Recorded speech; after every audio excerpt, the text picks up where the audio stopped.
Assalamualaikum warahmatullahi wabarakatuh. Bismillah, alhamdulillah. Anak-anak sekalian, kami sampaikan selamat pagi. Mudah-mudahan anak-anak seluruhnya sehat selalu, sehat walafiat. Dan jangan lupa salam saya untuk orang tua kalian. Pada kesempatan kali ini, saya akan menyampaikan materi pendidikan agama Islam kelas 6 dengan tema makna dan ketentuan zakat. Pada kesempatan kali ini saya akan menjelaskan makna zakat serta berbagai macam aturan dan deskripsi lainnya. Untuk itu simak baik-baik pelajaran pada kesempatan kali ini. Baik anak-anak, kita awali pembelajaran pada kesempatan kali ini dengan baca basmalah. Bismillahirrahmanirrahim. Anak-anak sekalian, sekarang kita bahas tentang makna zakat. Secara bahasa, artinya adalah tumbuh, berkembang, suci, baik, dan berkah. Adapun secara istilah, zakat artinya sejumlah harta yang wajib dikeluarkan atau diberikan kepada golongan yang berhak menerima dengan aturan tertentu.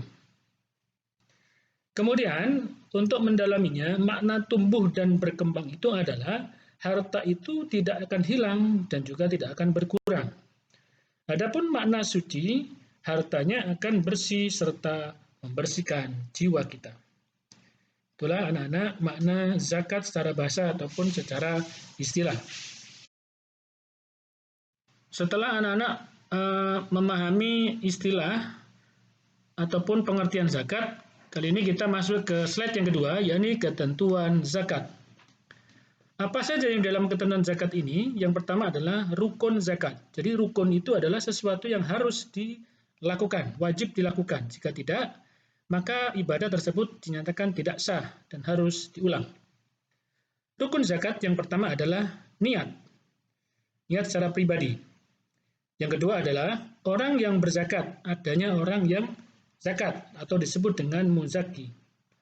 Kemudian ada orang yang menerima zakat yang kita kenal dengan sebutan mustahik. Serta ada harta yang akan dizakatkan. Itulah rukun zakat. Kemudian apakah syarat wajib zakat itu? Tentunya orang yang wajib zakat harus beragama Islam. Merdeka artinya tidak terikat oleh apapun. Dan yang ketiga adalah balik, berakal atau dewasa. Jadi balik itu adalah umur dewasa yang sudah mengenal baik dan buruk. Itulah ketentuan dari zakat, rukun zakat, dan syarat wajib zakat yang harus kita ketahui bersama. Baik anak-anak, masih dalam ketentuan zakat. Kalau tadi tentang rukun, sekarang syarat wajib harta yang akan kita zakatkan. Apa saja syarat hartanya atau model hartanya? Yang pertama adalah harta tersebut dalam kepemilikan penuh, jadi bukan pinjaman, artinya milik pribadi. Selanjutnya adalah sudah mencapai nisab. Apakah nisab itu? Nisab ini adalah ketentuan ukuran atau batas ukuran harta ataupun yang lainnya yang wajib untuk dizakatkan. Sehingga jika tidak memenuhi nisab, seperti zakat unta. Kalau seseorang tidak memiliki unta 5, maka dia tidak berhak untuk zakat karena unta 4 tidak mencapai nisab.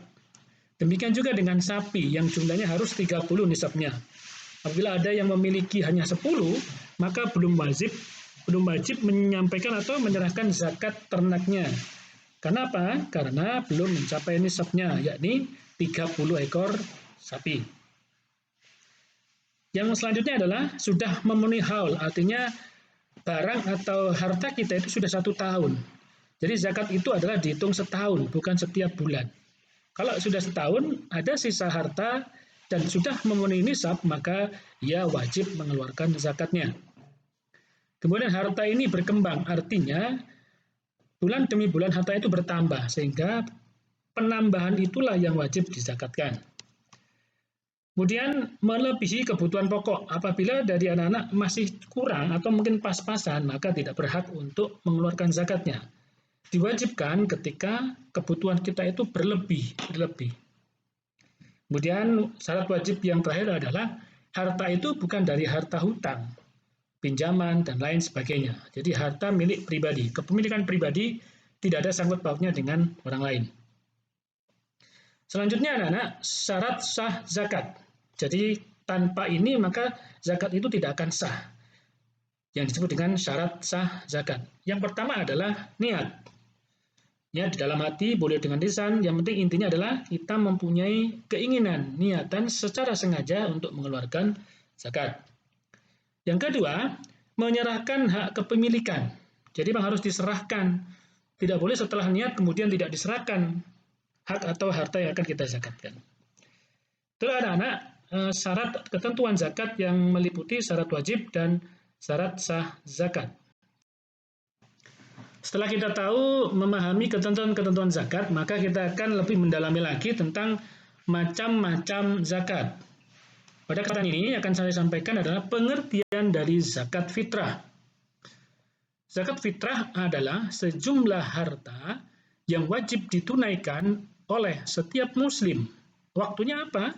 Pada sejak awal Ramadan, 1 Ramadan, hingga beberapa saat sebelum sholat Idul Fitri.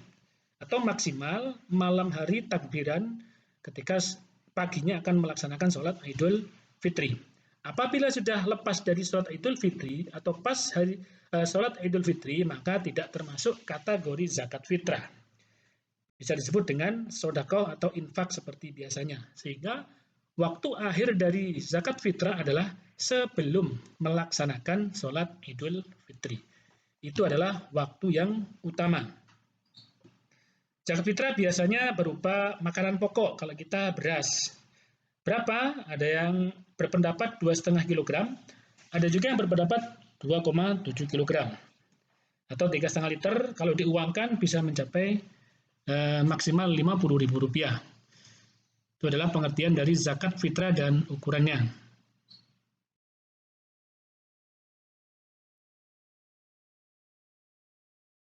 Yang selanjutnya adalah zakat mal, atau bisa diartikan menjadi zakat harta benda atau zakat harta. Apa saja yang termasuk dalam kategori zakat mal? Yang pertama adalah emas dan perak. Nisabnya adalah emas itu 89 gram. Adapun perak nisabnya atau batas maksimal kewajibannya adalah 622 gram. Adapun zakat emas dan perak hanya 2,5%. Artinya, jika orang tua kalian atau kalian memiliki emas yang belum mencapai nisab, contoh, hanya 80 gram, maka tidak wajib mengeluarkan zakat emas. Tetapi kalau kalian memiliki emas sebesar 89,5 gram, sudah melebihi nisab emas, maka wajib untuk mengeluarkan zakat emas atau perak. Berapa besarannya adalah 2,5% dari 89 gram. Atau mengikuti harga sekarang ini. Yang kedua, zakat mal itu berupa uang tabungan di bank ataupun lainnya. Zakatnya sama, nisabnya juga sama dengan emas dan perak. Kemudian, zakat mal berupa hasil pertanian.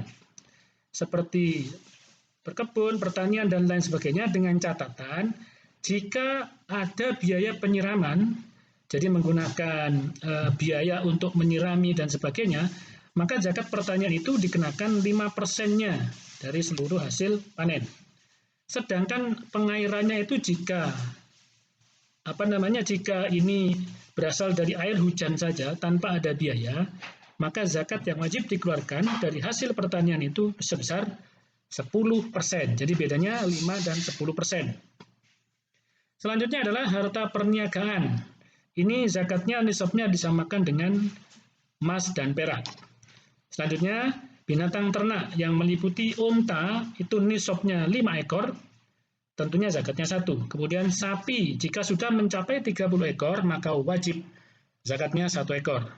Demikian juga dengan kambing, jika bapak ibu atau anak-anak memiliki 40 ekor kambing, maka wajib mengeluarkan zakatnya yaitu 1 ekor kambing. Dan yang terakhir adalah zakat mal ini berupa harta tambang atau barang penemuan yang nisab dan zakatnya disamakan dengan nisab zakat dari emas dan perak. Untuk lebih jelasnya, anak-anak perhatikan gambar-gambar berikut ini tentang nisab dan zakat mal yang berupa 1 emas dan perak, kemudian berupa ini unta, ada lagi sapi, kambing. Kalau ada pertanyaan bagaimana dengan ayam, maka ayam tidak ada kewajiban untuk mengeluarkan zakat. Burung merpati dan sebagainya tidak ada kewajiban mengeluarkan zakatnya. Yang wajib mengeluarkan zakat adalah bagi yang memiliki hewan seperti unta, sapi, kambing yang sudah mencapai nisab dari masing-masing hewan tersebut. Unta nisabnya 5, sapi 30, kambing 40 ekor.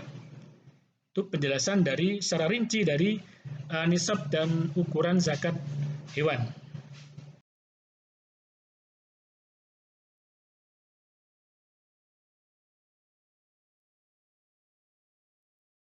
Anak-anak sekalian yang berbahagia yang ada di rumah, tetap kita dalam situasi santai, pandemi ini semoga cepat berlalu. Setelah kita memahami ukuran nisab dan zakat dari berbagai macam jenis zakat tadi, maka kita akan melangkah kepada penjelasan tentang orang yang berhak menerima zakat atau dikenal dengan istilah mustahik zakat. Itu orang yang menerima. Sedangkan kita orang yang memberikan zakat itu disebut muzaki. Ingat ya anak-anak, muzaki itu kita yang ngeluarin zakat, sementara orang fakir, miskin dan sebagainya atau penerima zakat itu disebut dengan mustahik zakat. Siapa saja orang yang berhak menerima zakat itu? Yang pertama adalah fakir dan miskin. Anak-anak perlu membedakannya antara fakir dan miskin. Orang fakir itu orang yang tidak bekerja dan hidupnya juga tidak cukup. Sedangkan orang miskin, orang itu sudah bekerja tetapi hidupnya masih tidak cukup. Kemudian orang yang berhak menerima zakat yakni amil atau panitia zakat. Selanjutnya adalah mu'allaf, orang atau saudara kita yang baru masuk Islam. Kemudian rikob. Rikob itu kalau zaman Nabi dulu disebut budak, tapi sekarang ini adalah pembantu rumah tangga. Ya, bantu rumah tangga. Kemudian ghorim. Apa ghorim? Ghorim adalah orang yang banyak hutangnya. Ini perlu dizakati. Selanjutnya adalah sabilillah, orang yang berada atau berjuang di jalan Allah seperti guru, kiai, ustadz dan lain sebagainya di sekitar atau di lingkungan anak sekalian. Itu namanya sabilillah. Kemudian yang terakhir adalah ibnu sabil, orang yang melaksanakan perjalanan jauh dalam rangka beribadah kepada Allah. Ini berhak mendapatkan zakat. Jadi tidak sekedar piknik ke sana kemari, tapi dia ada tujuan baik, yakni beribadah kepada Allah, tetapi di tengah jalan dia kehabisan bekal, maka dia berhak menerima zakat. Selanjutnya anak-anak, kita akan membahas tentang hikmah zakat. Baik anak-anak, apa yang saya sampaikan tadi bahwasanya kita akan membahas tentang hikmah dari zakat. Setelah dari awal hingga di ujung pertemuan ini, pembelajaran ini, anak-anak mungkin bisa mengambil sebuah pelajaran banyak, khususnya kita semua sebagai orang muslim. Baik, hikmah zakat itu adalah yang pertama, membersihkan harta, jiwa dari sifat kikir. Kikir itu pelit. Tamak. Tamak itu adalah tidak cukup, tidak puas. Dikasih 1, mintanya 5, itu namanya tamak. Hampir sama dengan bakhil. Bakhil itu dikasih 5, mintanya 1 juta. Atau diambil semua, itu namanya bakhil, alias serakah. Jadi hikmahnya adalah kita terbebas, jiwa kita terbebas dari sifat-sifat yang tercela tersebut. Kikir, tamak, dan bakhil. Kemudian hikmah yang kedua dari zakat ini adalah membantu fakir miskin. Jadi hidup dengan prinsip atau dengan slogan berbagi sesama. Yang hari ini, yang dulu tren ya, berbagi sesama, berbagi apapun. Khususnya ketika pandemi saat ini, banyak saudara kita, teman-teman kita yang butuh bantuan uluran tangan kita. Kesempatan yang baik dari hikmah zakat ini adalah kita saling berbagi dengan sesama. Dan hikmah yang terakhir adalah menumbuhkan jiwa sosial dan peduli. Ini hampir sama, jadi kita terbiasa memiliki kepekaan sosial atau kepedulian dengan sesama, khususnya tetangga dekat, saudara dekat. Apapun kebutuhannya, bisa kita bantu, kita laksanakan hajatnya, dan kita penuhi, serta kita tolong kebutuhan-kebutuhannya. Itulah anak-anak hikmah zakat yang dapat saya sampaikan pada kesempatan kali ini. Mudah-mudahan anak-anak bisa mengambil hikmahnya, senantiasa berbagi saat pandemi ini yang memang kita merasakan kepedihannya, sehingga ada keinginan untuk saling berbagi. Demikian harapan saya, anak-anak tetap di rumah, jaga kesehatan, ikuti protokol kesehatan yang telah ditetapkan oleh pemerintah dengan menggunakan masker ketika bepergian keluar rumah. Sekali lagi, jaga kesehatan selalu, jaga badan dan kesehatannya agar tidak mudah tertular penyakit apapun. Kita berharap semoga pandemi ini segera berlalu dan kita semua bisa bertemu, bertatap muka seperti bulan-bulan ketika kita di sekolah di SDN Model Banyuwangi. Ya anak-anak, terima kasih atas perhatiannya. Kurang dan lebihnya saya mohon maaf. Kita akhiri dengan membaca hamdalah bersama-sama. Alhamdulillahirabbil alamin. Sekian dari saya. Wassalamualaikum warahmatullahi wabarakatuh. Jangan lupa ya, subscribe channel video saya, kemudian like, kemudian berikan komentar, lalu share ke teman-teman kalian.